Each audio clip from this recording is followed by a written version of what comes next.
یہ قرآن اکٹھا ایک مرتبہ لوح محفوظ کے اوپر نازل کیا گیا، پھر اس کے بعد 23 سال کے عرصے کے اندر مختلف اوقات کے اندر وقفوں کے ساتھ نبی علیہ السلام کے پاس جبرائیل علیہ السلام لے کے نازل ہوئے۔ آپ صلی اللہ علیہ وسلم کی مبارک عمر 40 سال تھی۔ غار حرا کے اندر اللہ کی عبادت کے لیے تشریف لے جاتے تھے۔ بخاری شریف کی روایت ہے، حضور صلی اللہ علیہ وسلم غار حرا کے اندر تھے تو جبرائیل علیہ السلام حاضر ہوئے اور عرض کیا، یا رسول اللہ اقرا، محمد اقرا صلی اللہ علیہ وسلم کہ آپ پڑھیے۔ تو نبی علیہ السلام نے ارشاد فرمایا، ما انا بقاری، میں تو پڑھا ہوا نہیں ہوں۔ تو حضرت جبرائیل علیہ السلام نے حضور صلی اللہ علیہ وسلم کو اپنے جسم کے ساتھ لگایا، آپ کے جسم کو دبایا۔ جبرائیل علیہ السلام نے دوسری مرتبہ کہا پڑھیے، نبی علیہ السلام نے ارشاد فرمایا، ما انا بقاری، میں تو نہیں پڑھ سکتا۔ تو جبرائیل علیہ السلام نے تیسری مرتبہ آپ کے جسم کو دبایا اور کہا کہ پڑھیے، نبی علیہ السلام نے وہی جواب دیا۔ حضرت جبرائیل علیہ السلام نے پھر چوتھی مرتبہ کہا، اقرا بسم ربک الذی خلق۔ تو حضور صلی اللہ علیہ وسلم نے پھر ان آیات کو پڑھنا شروع کر دیا۔ تو قرآن کی سب سے پہلی جو آیات نازل ہوئی ہے وہ سورۃ العلق کی پہلی 5 آیات ہیں۔ لانے والے جبرائیل علیہ السلام، دینے والے، عطا کرنے والے رب العالمین ہے، اور جن کے پاس یہ قرآن آیا ان کا نام محمد الرسول اللہ ہے صلی اللہ علیہ وسلم۔ اور جس مقام کے اوپر، جس جگہ کے اوپر یہ آیات نازل ہوئی اس جگہ کا نام غار حرا ہے۔ میرے محبوب صلی اللہ علیہ وسلم غار سے نیچے تشریف لائے اور حضرت ختیجہ کے پاس، اپنی زوج محترمہ کے پاس، اپنی بیوی کے پاس تشریف لے گئے۔ حضور صلی اللہ علیہ وسلم نے ارشاد فرمایا، زملونی زملونی، ختیجہ میرے اوپر چادر ڈال دو، مجھے چادر اڑھا دو۔ حضرت ختیجہ رضی اللہ تعالی عنہ اندر گئی اور اندر سے ایک کالے رنگ کی چادر کو اٹھا کے لائی، اور کالے رنگ کی چادر نبی علیہ السلام کے جسم عطر پہ ڈال دی۔ اس وجہ سے حضور صلی اللہ علیہ وسلم کو کالی کملی والا کہا جاتا ہے۔ یہ جو لوگ کہتے ہیں نا کالی کملی والا اور نعتیں پڑھتے ہیں، تو اس کا یہ مطلب نہیں ہے کہ نبی علیہ السلام کالے تھے، آپ کا رنگ سانولا تھا، بلکہ اس کا مطلب یہ ہے کہ ختیجہ نے آپ کے اوپر جو چادر ڈالی تھی وہ چادر کالے رنگ کی تھی، اور بعض کہتے ہیں کہ آپ کے جو بال مبارک تھے یہ بالکل سیاہ تھے اور رات کی طرح یہ نظر آتے تھے، اس وجہ سے آپ کو کالی کملی والا کہا جاتا ہے۔ ایک نوجوان کسی مدرسے کے اندر پڑھ کے آیا، اس نے درس نظامی مکمل کیا، پھر اپنے علاقے کے اندر، گاؤں کے اندر اس نے درس دینا شروع کر دیا۔ اب فجر کی نماز کے بعد درس حدیث ہوتا تھا۔ آپ حضرات نے اگر حدیث کی کتابیں پڑھی ہیں یا حدیث کو سماعت کیا ہے تو الفاظ سے پہلے سند آتی ہے، محدثین کے نام، صحابہ کے نام، پھر نبی علیہ السلام کا نام آتا ہے۔ ان ابی ہریرہ رضی اللہ تعالی عنہ قال قال قال رسول اللہ صلی اللہ علیہ وسلم۔ اس کا معنی یہ بنتا ہے کہ حضور صلی اللہ علیہ وسلم نے یوں فرمایا۔ اب وہ نوجوان عالم روزانہ نبی علیہ السلام کی اس حدیث کا ترجمہ کرنے سے قبل وہ حدیث کے الفاظ پیش کرتا، بیان کرتا، اور روزانہ کہتا قال قال رسول اللہ۔ اب ایک بوڑھا تھا، دیہاتی تھا، ایک دن وہ کھڑا ہو گیا اور اس عالم کا گریبان پکڑ لیا۔ اس نے کہا کالا ہوگا تو، کالا ہوگا تیرا باپ، میرا نبی تو چٹا تھا۔ تو سمجھنے کے اندر بھی غلطی ہو سکتی ہے۔ اب اس کا مطلب کالا کا معنی فرمایا، اور وہ سمجھ رہا تھا کہ کالا کا معنی رنگ کے اعتبار سے۔ تو نبی علیہ السلام گورے تھے، آپ علیہ السلام سفید تھے۔ آپ صلی اللہ علیہ وسلم کے حسن و جمال کی مثال اس کائنات کے اندر نہیں ملتی۔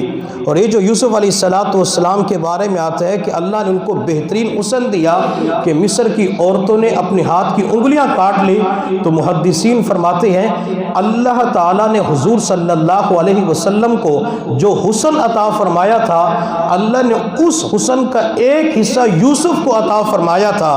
تو نبی علیہ السلام کی برکت سے یوسف کا حسن بھی بڑھ جاتا ہے۔ اور علامہ قرطبی رحمۃ اللہ علیہ نے لکھا ہے حضور صلی اللہ علیہ وسلم کو میرے اللہ نے جو حسن عطا فرمایا تھا وہ مکمل دنیا والوں کے سامنے ظاہر نہیں کیا، بلکہ اللہ نے 99 حصے اس کے چھپا کے رکھ لیے، صرف ایک حصہ ظاہر کیا۔ اگر اللہ تعالیٰ مکمل حسن و جمال ظاہر کر دیتے تو کوئی بندہ آپ کو دیکھنے کی تاب نہ لا سکتا۔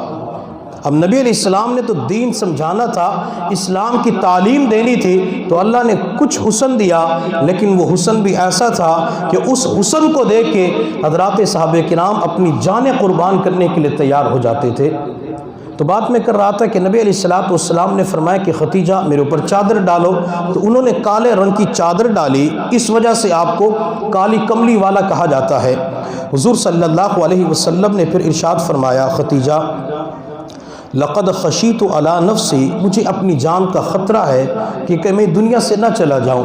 آپ کا جسم کانپ رہا تھا، وقت کا پیغمبر پریشان تھا، تسلی دینے والا کوئی مرد نہیں تھا بلکہ تسلی دینے والی ایک عورت ذات ختیجہ تھی۔ حضرت ختیجہ رضی اللہ تعالی عنہ کہنے لگی کلا واللہ، ہرگز نہیں، اللہ کی قسم، لا یخزیک اللہ ابدا، اللہ تعالیٰ آپ کو ہرگز رسوا نہیں فرمائیں گے۔ ختیجہ نے دو جملے استعمال کیے، کلا واللہ، ہرگز نہیں، اللہ کی قسم۔ تو یہاں پہ ختیجہ قسم اٹھا کے بات کو پختہ کر رہی ہے اور تاکیداً اس بات کا اظہار کر رہی ہے کہ آپ کو کچھ بھی نہیں ہو سکتا۔ اللہ کے نام کی قسم اٹھائی جا سکتی ہے، لیکن اللہ کے علاوہ کی قسم اٹھانا یہ شرک کے زمرے کے اندر آتا ہے۔ ماں باپ کی قسم اٹھانا جائز نہیں ہے۔ جیسے کوئی کہتا ہے مجھے میری ماں کی قسم، تو یہ قسم اٹھانا گناہ کبیرہ ہے۔ یا انسان کو کسی کے ساتھ محبت ہو جاتی ہے اور محبت کی پینگیں بڑھانے کے لیے، محبت کو طول دینے کے لیے محبوبہ اپنے محبوب سے کہتی ہے کہ میرے سر کے اوپر ہاتھ رکھ کے قسم اٹھاؤ کہ میں اس تعلق کو ختم نہیں کروں گا، مرنا جینا تیرے ساتھ ہوگا، مرتے دم تک تیرے ساتھ رہوں گا، تجھے نہیں چھوڑوں گا۔ اب وہ محبوب اپنی محبوبہ کے سر پہ ہاتھ رکھ کے قسم اٹھاتا ہے تو یہ قسم اٹھانا بھی جائز نہیں ہے۔ اسی طرح انسان اپنے بچے کی قسم اٹھاتا ہے، بعض مرتبہ کہتے ہیں مجھے اپنے بچے کی قسم کہ میں آج کے بعد یہ کام نہیں کروں گا، تو بچے کے سر کی قسم اٹھانا، بچے کے جسم کی قسم اٹھانا، یہ بھی شریعت مطہرہ کے اندر محمود نہیں بلکہ مذموم ہے۔ علامہ یوسف لدھیانوی شہید رحمۃ اللہ علیہ نے لکھا ہے کہ انسان پیغمبر کی قسم بھی نہیں اٹھا سکتا۔ جب پیغمبر کی قسم اٹھانا جائز نہیں ہے تو ماں باپ کی قسم اٹھانا جائز ہو سکتا ہے۔ جب پیغمبر کی قسم اٹھانا جائز نہیں ہے تو محبوبہ کے سر کی قسم اٹھانا جائز ہو سکتا ہے۔ جب پیغمبر کی قسم اٹھانا جائز نہیں ہے تو اپنے بچے کی قسم اٹھانا جائز ہے۔ بچے کی قسم کیوں کھاتے ہیں؟ اس لیے کھاتے ہیں اگر میں نے قسم کھا لی اور قسم کو توڑ دیا تو میرے بچے کو کچھ ہو جائے گا۔ اگرچہ بچے کو تو کچھ نہیں ہوتا لیکن اس کا اپنا کام خراب ہو جاتا ہے۔ یہ قسم اٹھانے کی وجہ سے اس کی اپنی دنیا بھی برباد ہو جاتی ہے اور آخرت بھی برباد ہو جاتی ہے۔ میرے محبوب صلی اللہ علیہ وسلم نے ارشاد فرمایا، میرے صحابہ، کاروبار کے اندر جھوٹی قسمیں اٹھانے سے اپنے آپ کو بچاؤ، اور ایک جگہ ارشاد فرمایا زیادہ قسمیں اٹھانے سے اپنے آپ کو بچاؤ۔